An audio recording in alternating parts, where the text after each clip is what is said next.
Permanent asset markets where money finds meaning. This talk introduces a new concept, permanent asset markets or PAMS.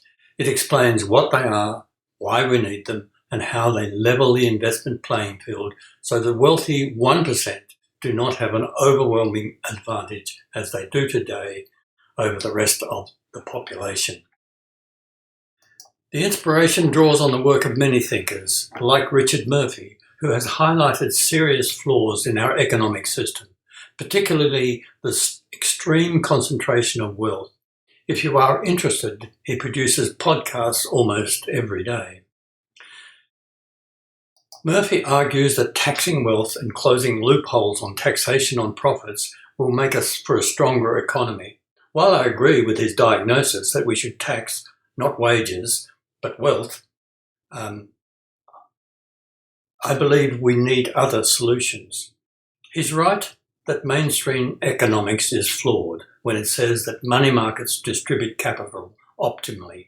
It assumes people are rational, that we can predict the future, and importantly, that power dynamics are irrelevant. In reality, we make decisions based on values, habits, and heuristics, not mathematical models.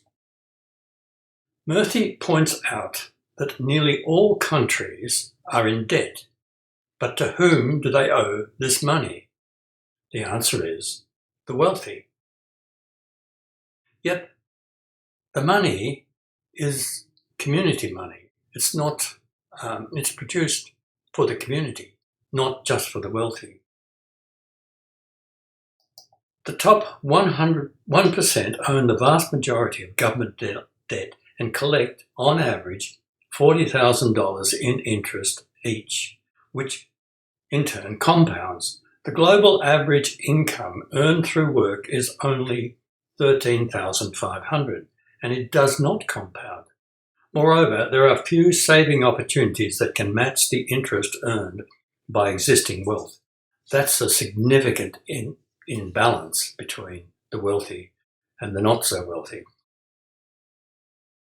Murphy and many others propose taxing the wealthy and redistributing the wealth. It's a commendable goal, but it's unlikely to succeed on its own. Those in power are unlikely to relinquish it voluntarily. So rather than concentrating on redistribution, what if we focused on how money is introduced into the economy? Most new money enters the economy through bank loans. This money doesn't exist until a bank creates it with a keystroke. Banks primarily lend to large corporations and other financial institutions, which typically repay the loans quickly, reducing the amount of interest paid to near zero. Households, in contrast, spend years repaying a loan plus interest. Banks also capitalize interest, meaning borrowers pay interest twice, once as a capital gain and once as interest. This practice fuels inflation and moves immense wealth from ordinary people to the wealthy. What if we changed that? Instead of lending money and capitalizing interest, what if we sold money at face value, removing both interest and the capitalized interest? Borrowers would repay only what they received, with a portion covering costs. Instead of banks destroying repayments, bank costs would be paid from the repayments, and the rest of the repayments would be allocated to the governments and replace taxes. However, this introduces the risk that the wealthy will continue to buy money at its face value, as they do now. This is especially the case when they control the bank, which will still sell to them and use it to outbid the 99% when it comes to purchasing assets. To prevent this, we need a new approach to introducing money, one that benefits everyone and resists exploitation. That's where permanent asset markets come into play. Instead of redistributing money to individuals, we allocate it to communities to fund shared assets, such as housing, energy systems, or local infrastructure. The funds are utilized to build or purchase the asset, and the people who use it gradually gain ownership over time. If someone moves away, they sell their share to another member of the community. The money remains in circulation. There's no flipping for profit. no resale to outsiders, and no wealth leaking out. Over time, as assets depreciate, old money fades, but new money can be introduced for new needs. What we create are stable, regenerative cycles of money. Existing loans can still be used, but the mass of the population has an alternative to capitalised interest bank loans. Innovators and businesses can persuade communities to band together to buy money at its face value. It is hard for the wealthy to argue against, and it will take a brave politician to agree to block it.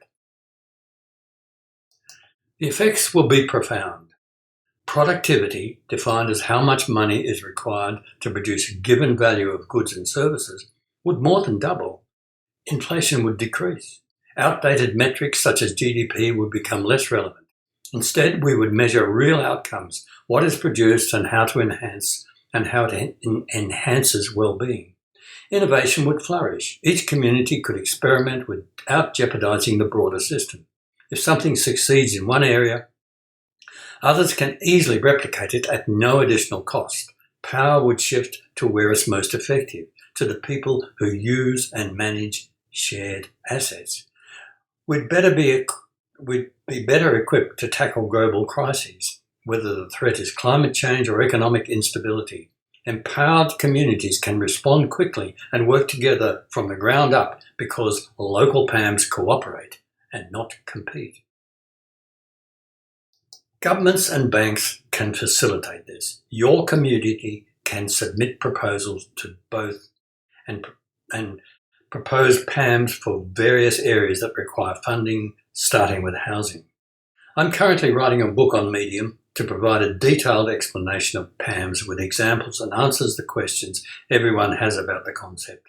You can help me by reading the new chapters when they are released, letting me know what you don't understand, suggesting ways to improve both the content and presentation, and sending me the responses you receive when you put up a proposal. Thank you very much.